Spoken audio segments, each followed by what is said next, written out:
지금 이 자두는 대석조생 7월 7일 마지막으로 수확을 마쳤습니다.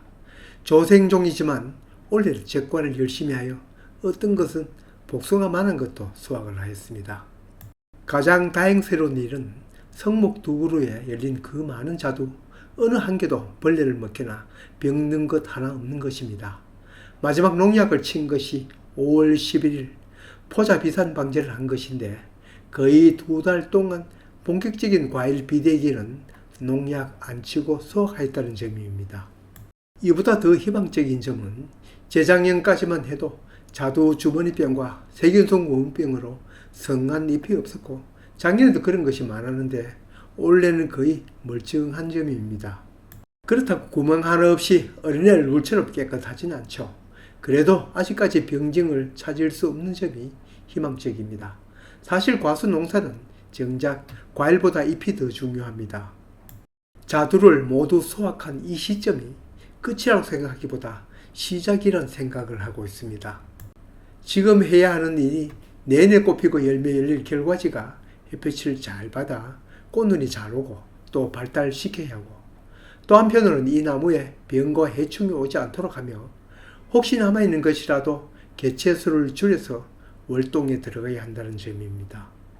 열매 달아놓고 농약 자주 치기보다 지금처럼 열매가 없을 때 방제를 게을리하지 않고 지금 이 나무에 붙은 병해충 개체수를 줄이는 점입니다. 자두 수확 때문에 미루어왔던 이 우거진 새순들을 정리해야 하는 일입니다. 이 신초들은 자두 적과 때도 정리를 하였지만 그 사이에 이렇게 우거져 있습니다. 그 이후로도 자란 이 신초를 그대로 둔 것은 달린 자두를 굴른 데 필요한 잎수 확보와 순 정리로 열린 자두 떨어질까봐 참아왔는데 이젠 그릴 것이 없습니다. 그동안에 자란 이 신초들이 자두나무 전체를 덮고 있습니다. 특히 우리는 자두나무를 관리하기 편하라고 45도보다 더 낮게 키웠더니 도장제가 별로 발생합니다. 이 무수히 난 신초 밑에는 자두 결과지군이 있습니다. 결과지군이란 자두 매실 살구 체리와 같은 나무는 여기 표시한 것처럼 한 가지에 화속 모양의 결과지들이 다닥다닥 붙어 있습니다. 이게 그늘에 가려지면 여기에 꽃눈도 오지 않고 털립니다. 털린다는 말은 과수 재배자들이 자주 쓰는 말로 사라진다는 말입니다. 내에는 거기에 열매가 달리지 않은 나지로 남는 거죠. 사라지지는 않더라도 햇빛을 충분히 받지 못하면 튼실한 꽃눈이 맺히지 않죠. 이 위에 난 순들을 제거하여 이 결과지군이 햇빛을 잘 쬐야 합니다. 설로 아래 결과지군이 햇빛을 잘 받더라도 위에 신초들이 무성하면 이 가지는 아래 결과지를 털어버리고 자람을 시작합니다. 다시 말해 영양생장으로 돌아서는 거죠. 만일 위에 가지를 연장한다면 한두 가지를 남겨두고 나머지를 제거하여 아래의 결과지가 틀리지 않도록 유의해야 합니다. 이 때문에도 신초를 제거해야 합니다. 결과지군에 붙은 결과지들도 마찬가지입니다. 이 중에서는 다른 친구 결과지들보다 별로 더 튀는 놈이 있습니다. 이것도 그대로 두면 이놈만 자라고 상대적으로 자라지 못하는 놈 옆의 결과지들은 양분 공급을 제대로 받지 못해 도태되어 버립니다. 털리는 거죠. 지금 이 성목들은 더 이상 뻗을 것도 없지만 만일 앞으로 결과지들을 더 확보하려면 옆으로 나온 척지를 필요만큼 뻗도록 가면 됩니다. 만일 주지를 더 연장해야 할 유목이라면 새순을 필요만큼 더 연장시키면 되는데 여기서도 위에 한꺼번에 많은 가지를 내면 아래의 꽃눈이 털릴 수 있으니 유의합니다. 유목의 경우 상단에 나온 여러 순들 중에서 어떤 순을 연장지로 쓸까는 자람에 맞춰 선정하는 것이 좋습니다. 아래 꽃눈이 잘 오기 위해서는 약한 가지를 남기고 자람을 더 좋게 하려면 강한 가지를 남깁니다. 나무 하단에 난 신초는 결과지와는 상관이 없죠. 여기에도 무수한 신초가 올라와 공간이라고는 없습니다. 여기 하단의 신초도 제거해야 합니다. 왜? 통풍을 위해서입니다. 통풍이 되지 않으면 병이 온실이 되죠. 대부분의 병은 곰팡이성 병이니 발가락의 무좀처럼 바람이 통하지 않는 곳에 잘 오죠. 그럼 통풍이 더 잘 되게 아예 올라오지 못하게 하면 되지 않냐 하시겠지만 이 신초들도 하는 역할은 있습니다. 순이 가려주지 않는 주지는 이렇게 수비가 터졌습니다. 주지가 햇빛이 바로 노출되면 이렇게 수비가 갈라집니다. 여기는 양분이 흐르는 고속도로인데 이렇게 수비가 터지면 곤란합니다.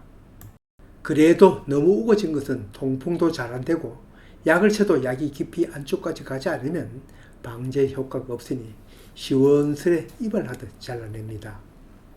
신초들을 모두 정리한 자리는 이제 결과지들의 모습을 드러냅니다.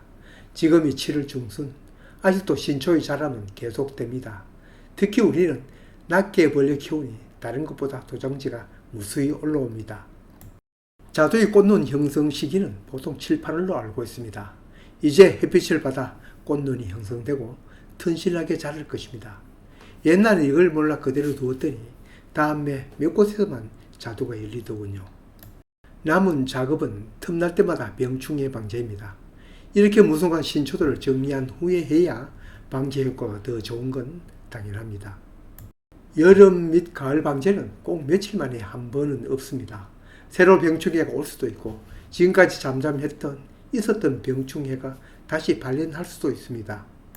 해충은 보이면 해당 살충제를 치고 살균제는 병이 붙지 않도록 작용기작 하이 보용 살균제를 중심으로 치되 의심이 나면 해당 살균제로 치는데 관건은 병 새로 생기지 않도록 하고 해충 보이면 방지하되 월동 개체수를 줄이는 일입니다. 그리고 보이지 않는다고 없다고 할 수 없습니다. 월동 후에는 월동 후 방제 철저히 해야 합니다. 이까지는 저도 예전부터 해왔습니다. 여기에서 방제가 하나 더 생겼죠. 바로 포자비산 시기 방제입니다. 병이라면 대부분 곰팡이성 병인데 이놈들이 낙엽을 통해 땅에서 월동을 마치고 기온이 올라가니 포자를 발생시키고 그 포자가 비산하다가 잎이나 줄기에 흡착하는 거죠. 포자 비산 시기야 봄부터 가을까지이지만 꽃 피고 새잎 나올 시기, 그 중에서도 비가 내리고 습도가 높은 시기에 왕성하니 그때 이놈들이 흡착 침투를 못하도록 방지하는 것이 중요하다는 걸 알았습니다. 약물의 병도 걸렸다고 바로 병이 만연되는 것은 아니니 여기에 대석조상처럼 일찍 수확하는 것은 5월 비산 시기에만 방제를 잘해도 병을 넘길 수 있다는 생각도 들었습니다. 물론 조기에 수확하지 못하는 포무사나 추위 같은 중생종, 만생종은 그 뒤로 방제는 계속되어야 할 것입니다. 그렇지만 방제를 하더라도 병증이 보이는 것과 보이지 않는 차이는 방제에서 큰 차이라는 걸 방제해본 분이라면 잘 알 것입니다. 지금까지 얘기가 최고의 방제법이라는 얘기를 하려고 하는 것은 아닙니다. 어떻게 방제를 하든 병은 박멸은 없고 개체수를 낮추기 위한 월동 전후 방제와 포자가 처음 비상하는 시기 방제가 중요하다는 점을 얘기하고 싶습니다.